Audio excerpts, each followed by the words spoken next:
And I would like to tell you a few personal stories about what I like to call the danger of the single story. I grew up on a university campus in eastern Nigeria. My mother says that I started reading at the age of 2, although I think 4 is probably close to the truth. So I was an early reader, and what I read were British and American children's books. I was also an early writer. And when I began to write at about the age of 7, stories in pencil with crayon illustrations that my poor mother was obligated to read, I wrote exactly the kinds of stories I was reading. All my characters were white and blue-eyed. They played in the snow. They ate apples. And they talked a lot about the weather, how lovely it was that the sun had come out. Now, this despite the fact that I lived in Nigeria. I had never been outside Nigeria. We didn't have snow. We ate mangoes. And we never talked about the weather because there was no need to. My characters also drank a lot of ginger beer because the characters in the British books I read drank ginger beer. Never mind that I had no idea what ginger beer was. And for many years afterwards, I would have a desperate desire to taste ginger beer. But that is another story. What this demonstrates, I think, is how impressionable and vulnerable we are in the face of a story, particularly as children. Because all I had read were books in which characters were foreign, I had become convinced that books, by their very nature, had to have foreigners in them and had to be about things with which I could not personally identify. Now, things changed when I discovered African books. There weren't many of them available, and they weren't quite as easy to find as the foreign books, but because of writers like Chinua Achebe and Kamara Laye, I went through a mental shift in my perception of literature.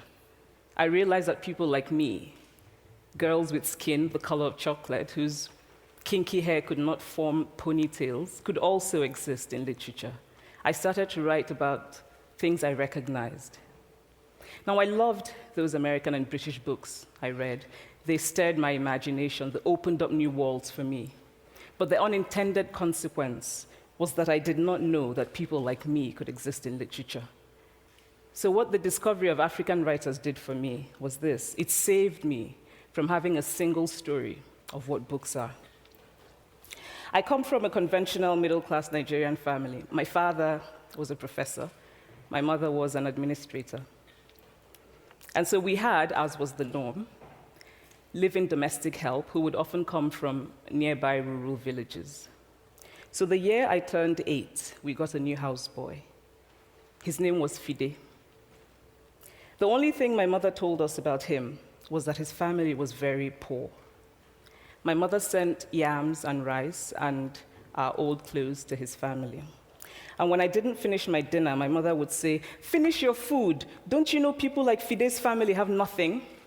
So I felt enormous pity for Fide's family. Then one Saturday, we went to his village to visit. And his mother showed us a beautifully patterned basket made of dyed raffia that his brother had made. I was startled. It had not occurred to me that anybody in his family could actually make something.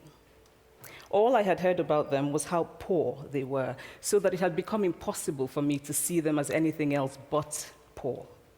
Their poverty was my single story of them. Years later, I thought about this when I left Nigeria to go to university in the United States. I was 19. My American roommate was shocked by me. She asked where I had learned to speak English so well and was confused when I said that Nigeria happened to have English as its official language. She asked if she could listen to what she called my tribal music, and was consequently very disappointed when I produced my tape of Mariah Carey. She assumed that I did not know how to use a stove. What struck me was this. She had felt sorry for me even before she saw me.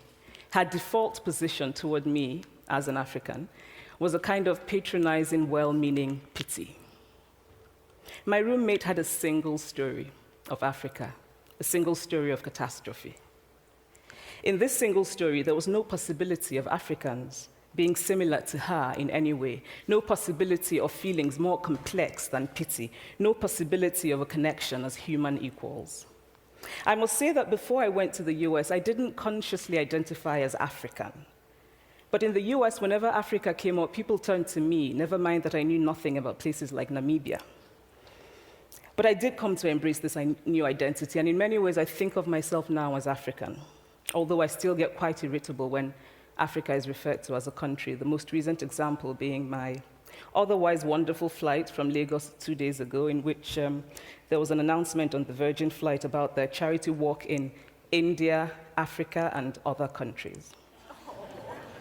So after I had spent some years in the US as an African, I began to understand my roommate's response to me.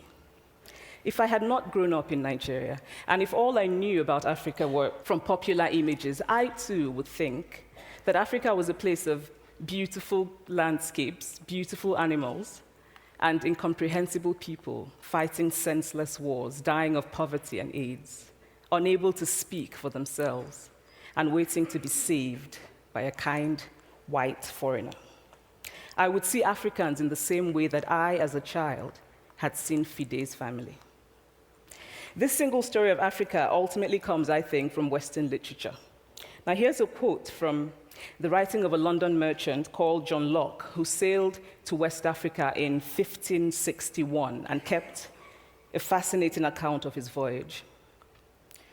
After referring to the black Africans as beasts who have no houses, he writes, "They are also people without heads, having their mouths and eyes in their breasts."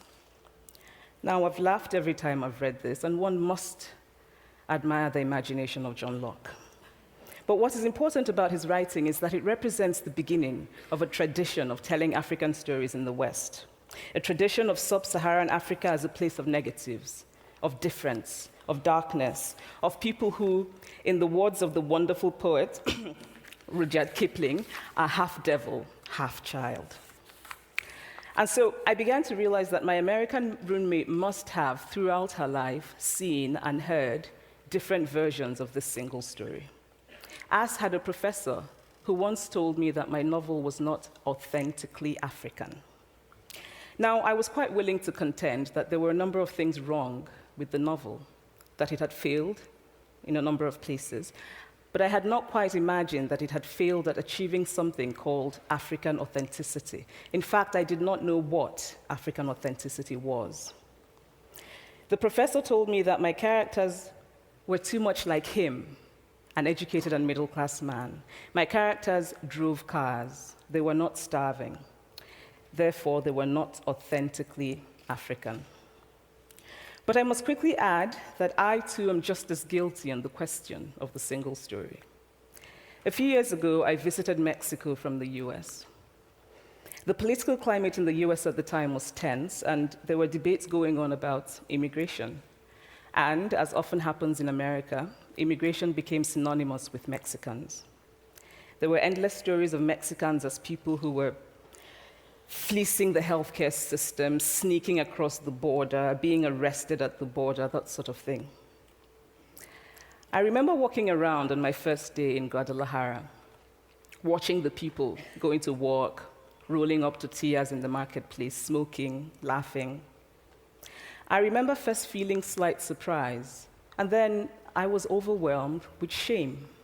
I realized that I had been so immersed in the media coverage of Mexicans that they had become one thing in my mind, the abject immigrant. I had bought into the single story of Mexicans, and I could not have been more ashamed of myself. So that is how to create a single story.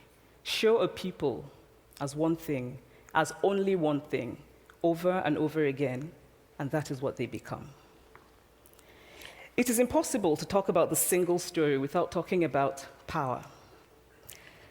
There is a word, an Igbo word, that I think about whenever I think about the power structures of the world, and it is nkali. It's a noun that loosely translates to be greater than another. Like our economic and political worlds, stories too are defined by the principle of nkali. How they are told, who tells them, when they are told, how many stories are told, are really dependent on power.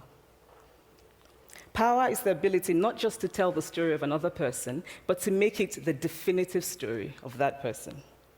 The Palestinian poet Mourid Barghouti writes that if you want to dispossess a people, the simplest way to do it is to tell their story and to start with secondly.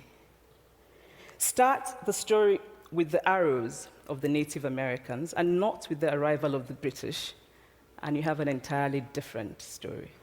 Start the story with the failure of the African state and not with the colonial creation of the African state, and you have an entirely different story.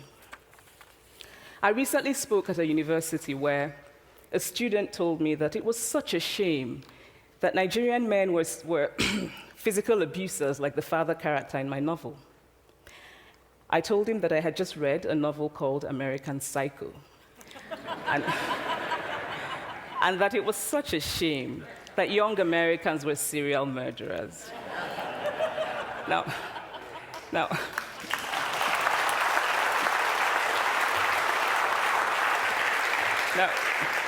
obviously, I said this in a fit of mild irritation, but it would never have occurred to me to think that just because I had read a novel in which a character was a serial killer, that he was somehow representative of all Americans.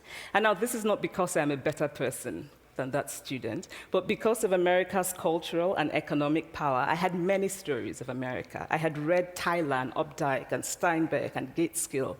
I did not have a single story of America.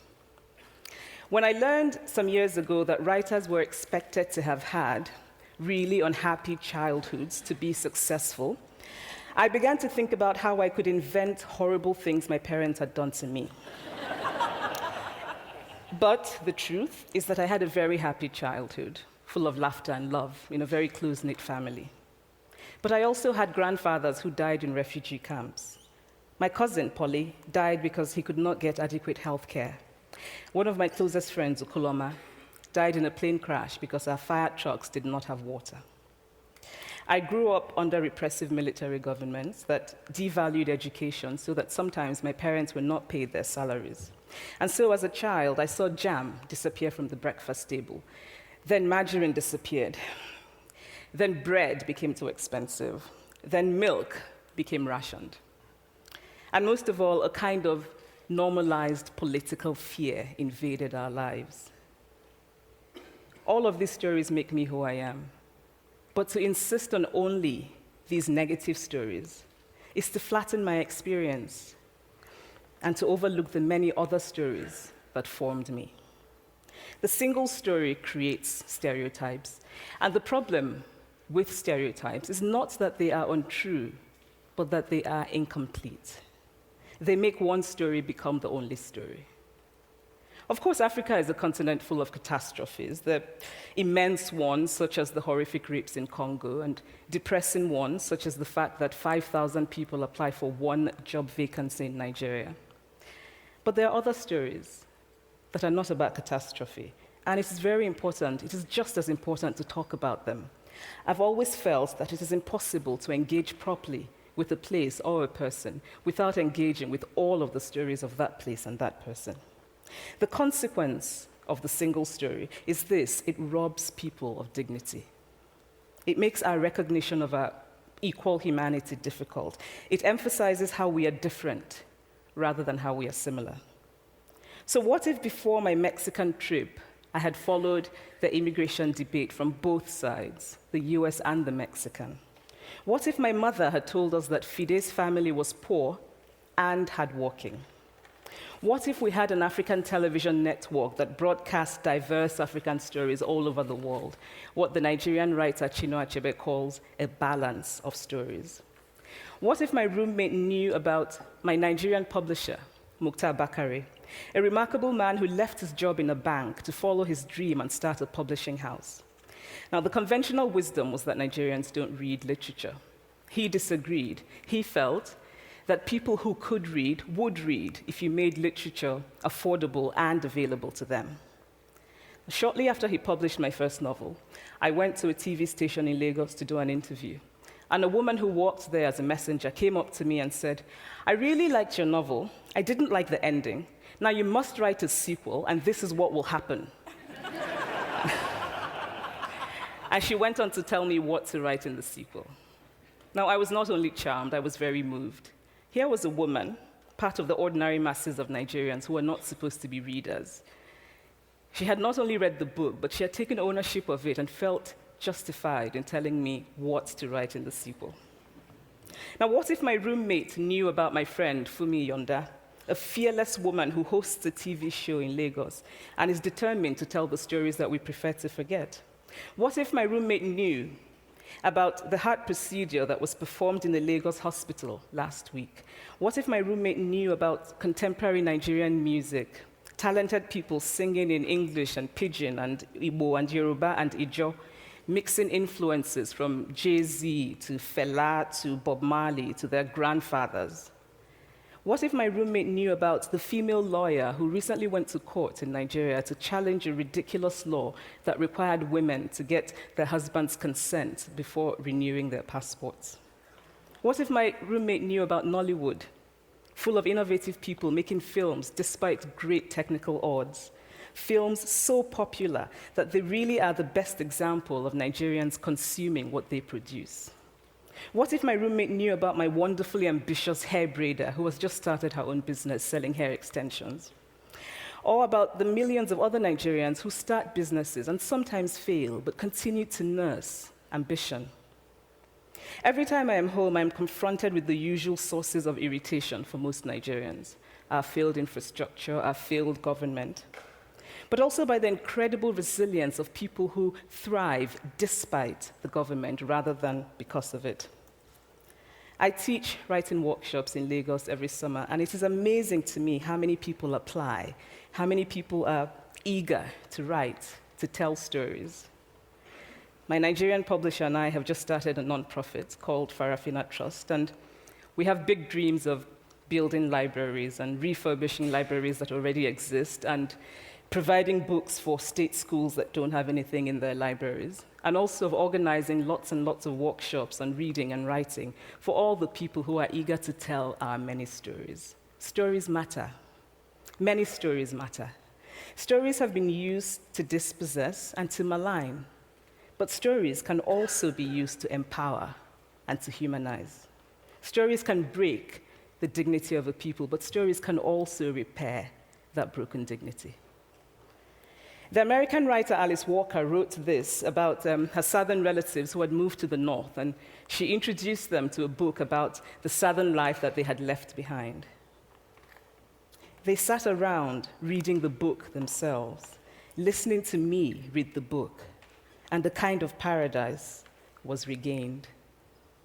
I would like to end with this thought, that when we reject the single story, when we realize that there is never a single story about any place, we regain a kind of paradise. Thank you.